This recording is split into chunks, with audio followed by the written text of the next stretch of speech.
everyone, and welcome back to the channel. Today we've got a very special guest. Hi everyone, Gavin Sheehan, professional jockey. And we're here at Frilford Heath Golf Club. So we're going to hit some balls, maybe go through a lesson, and then we're going to go out and play some holes. Much needed lesson. Let's have fun and hope you enjoy. Go. Yeah.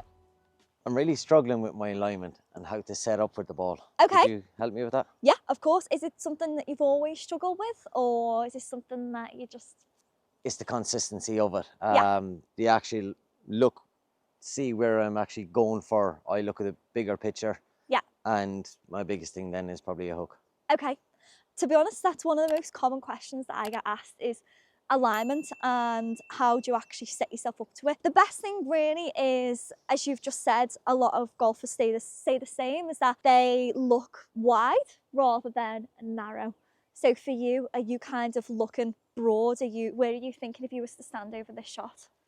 Middle of the fairway, because Yeah. I've got room either side if Okay. I miss my target, which is the middle of the fairway. Of course. Perfect, but I'm glad you said that. So where I would say from there then, I'd pick an exact target. So rather than thinking of the flag, like we had our course map before, you can almost gauge it from there. But standing here, I would pick maybe over the little bush, the little tree in front. Yeah. And then I always look high. So rather than looking low at the flag, just try and pick the tallest tree from there. But I mean, that bush is a really good gauge.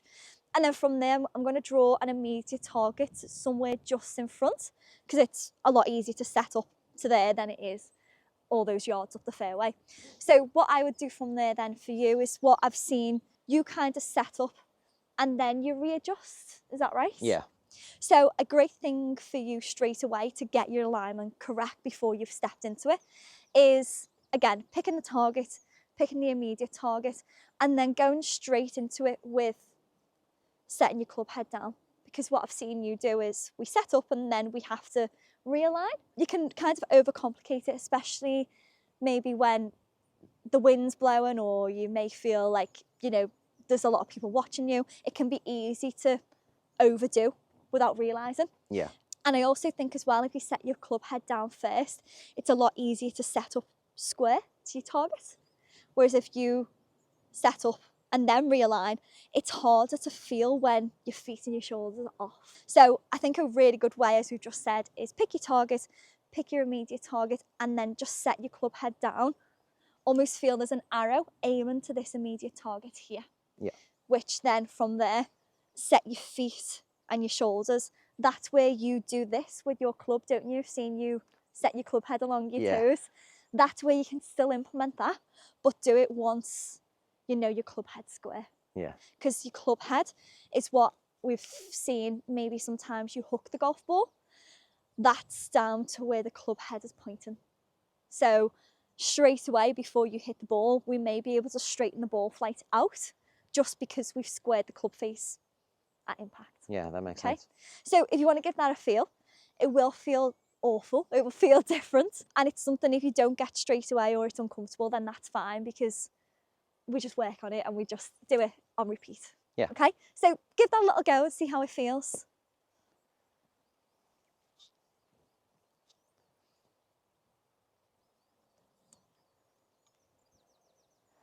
Okay, how did that feel? It's pretty good. Yeah.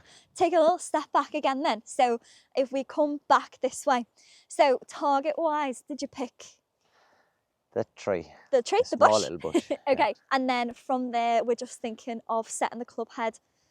Imagine it's almost obvious to see. Yeah. Yeah. And then from there, set your feet and shoulders. That's it. And if you want to, from there, you can do that just to check. Keep the feet in the right direction. Check. Okay, perfect. It won't feel normal because that's out of sequence for you. It's off routine. So it may feel uneasy, but just take a little practice swing before and then I'll pop that back down. Nice. You swing so good. Okay, give this a go. First few, you know, may not be exactly where we want it to be, but at least you know you've got a good alignment.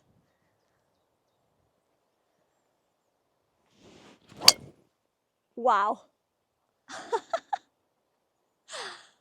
Take that one. I think that solved it. That was so good. It felt good up over, to be fair, once I had that confidence of knowing that I was square up. Yeah. I think that was the thing. Yeah. And then you can naturally have that swing. Yeah. Because of the confidence of knowing that I'm set up right. Yeah, exactly. And as we just said, before you even swing, you've set up square. Whereas before, because you've set your feet, then your shoulders and your club head, you've gonna cause that hook before you've even hit the ball. You may be able to, because you're so good, you'll be able to like realign and readjust, but it's going to cause overworking, and then that's when things go a little bit offline. But that was class. One other thing I would say to help too is on the ball. So did you see where I put a line on the ball? Did you notice at all where I put it? So I always line the line on the ball to the immediate target. Yeah. So if you're, as we've said, if you're hooking the ball, then your tendency is going to have the club face closed. So when you're set over the ball, you're going to have the club face pointing left, but then your swing path is going to be working this way, okay? But if you've set your club head square before you've even swung, then it's going to straighten out the shot. Having the line on the ball just helps you set your club head straight. Yeah. So rather than having it close or maybe even open, it sets you before you've even swung. So that might be a good little thing to think of as well when you play. Just getting used to it, having that line on the ball. Them little things. Yeah, you're already an incredible golfer. Just with time and practice, that'd be amazing, wouldn't it? But yeah, it's just going to get better and better. Just with them few adjustments alone, just need to practice on them. Yeah. But yeah, hopefully you get better. Amazing. Should we go and play a few holes? Yeah, that'd be nice. Yeah? Yeah. Let's hold this one and let's go. Lovely job. So what got you into golf in the first place? I suppose when I came over to England, all the lads were golfing, and when I was doing nothing on my days off, they were all golfing, and I kind of just wanted to do something. So went over playing with them a couple of times, and once I played a couple of games, got into it. I was off. You got the bug? Yeah, I was off 22 or something my first handicap, which wasn't too bad. So, I mean, for the first handicap, that's very good. Yeah, it's not bad, but it just means that I'm active, I'm still out playing, competitive, relaxed, and it's totally different from my job. And as you say, we were speaking before, it's almost like a switch off for you. You can come out here and it's completely different to what you do in a normal day-to-day kind of thing. Yeah, exactly. Change is as good as a break, but it's completely relaxed, and it's only just whatever I make it. But sometimes I go off playing with the lads. A couple of the other jockeys play as well, and you can play for money, or you can just go out and just play for a coffee. Yeah. And that's the beauty of golf, isn't it? But I've seen how good your swing speed is. I think you're going to be hitting the ball far today. I wish I could swing it that fast. I can control it. That's what we're here for. Exactly. Oh, that was powerful. Lovely shot.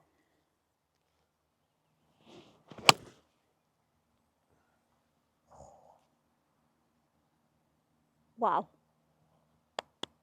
That was class. Didn't run on. That was so good.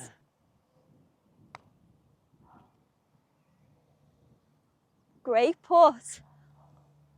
So good. Still gimme. So good. Very good. Thank you. So the next series of Champions Full Gala, when is that?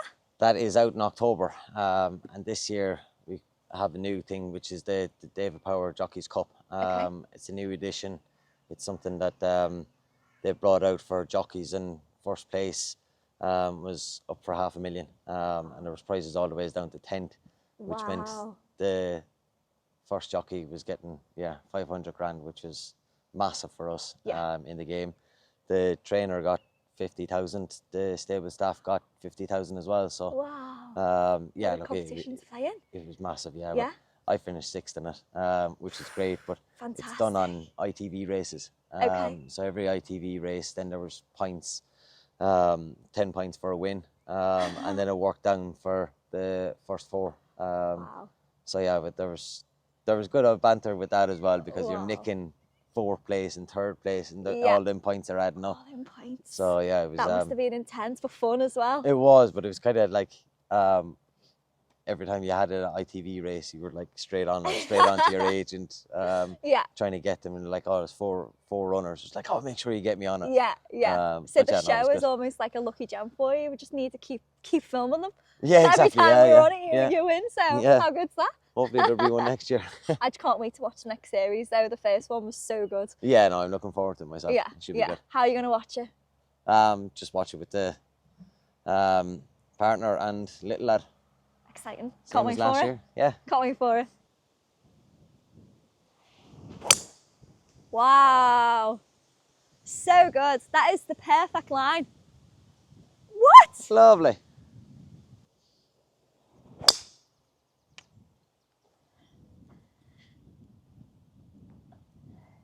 Okay. Yeah, I very took good. the long way in compared to you. Yeah. You see, that was so good.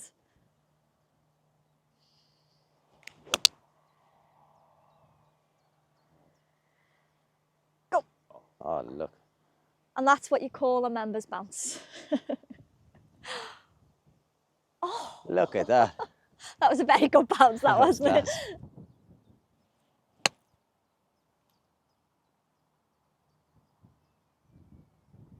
Great shot.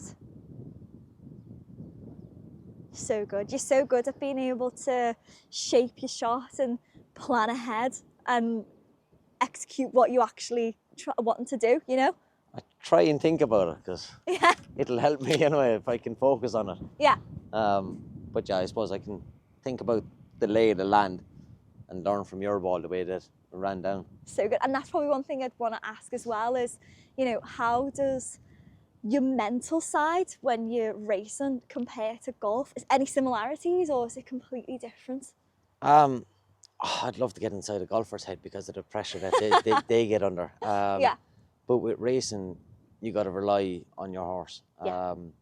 But at the same time, you can get yourself into a good position, a bad position, and how you are. And I think the mental side of it is you're going out positive, and you're thinking, you know, positive thoughts, positive things are going to happen. And that's what I try and train myself to do, is think positive, because, you know, it gets you into a better frame of mind. Yeah. Hopefully the horse can feel them vibes as well. But you're out there and you are on your own. Literally. I suppose the golfers, they've got a caddy to kind of help them, tell them or Yes. whatever, all the ways, but you still have to perform and do it. Whereas when you're on a horse, as soon as you get legged up, you don't And it's so you don't fast get to as rely well. on anybody. Yeah. So Yeah, fast. split-second decisions. Yeah. But yeah, it's all ride the horse as you feel it. So good. But you have to do your homework to the pace, and lucky enough that I've been racing long enough now to know the courses, to know how they're ridden. Some tracks are bigger than others. Yeah. So you can be a bit more patient and take your time a little bit more. Yeah. But you still have to rely on the horse. The horse is probably doing 90% of the work. And you as well. But I know I can say for myself, when it comes to golf, there's some days mentally when I'm walking to the course, maybe I've got like a twinge in my arm, or I just don't feel like I'm going to play great. And that has a knock-on effect on my round then, you know, I just don't have the confidence in myself. Does that ever happen within what you do? Do you ever have a day where you think, oh, I'm not going to perform as well today? And then do you feel that actually affects how you perform? Yeah, definitely. Yeah. And that's the getting it into your head. If you're a little bit sore, which most jockeys are, I can imagine. yeah, but if you're going in there in that kind of frame of mind, or you just feel a bit flat, a bit down, then it's them chances where you send the horse for a long stride at the last, or you're like, oh no, I'm a bit, and then you're a little bit negative, so then you're putting in an extra stride. And that's the winning and losing the races, is them strides. But I think that's in your mind is like, let's go, let's go, let's go, and then something good might happen. Wow. That's what you're hoping for. Yeah. But if you're negative, then the whole thing is negative. The horse so is negative. Good to see inside your mind and how that actually relates to golf, because it's similar. It's just... It is, and jockeys are they're on their own. Yeah. We've got to do our own fitness, our own everything. And it's up to the jockey to do his own work, because trainer's got his job, and the stable staff, they've got to rely, and then you got owners, but jockey has to go out and perform for himself because he's self-employed. crazy. And then when you come on the course and play like that, that's not too bad either. Oh, it's lovely, yeah. Yeah. Makes a change. What's your thoughts when it comes to putting? Yeah. I leave 90% of them short. Okay. Is that on purpose or? No, but I'm always afraid to go past the hole. Okay. But then I know I should go past the hole because at least it's got a chance. Yeah. That's what they say. Never up, never in. Yeah. But this, I just But yeah, get up don't there know where and it's then you've going, got, so yeah. you've got your guaranteed 2 putt then, haven't you? Yeah. If it goes in, it's in for birdie. If I go too far, it's probably a bogey. Another birdie, by the way. Another birdie.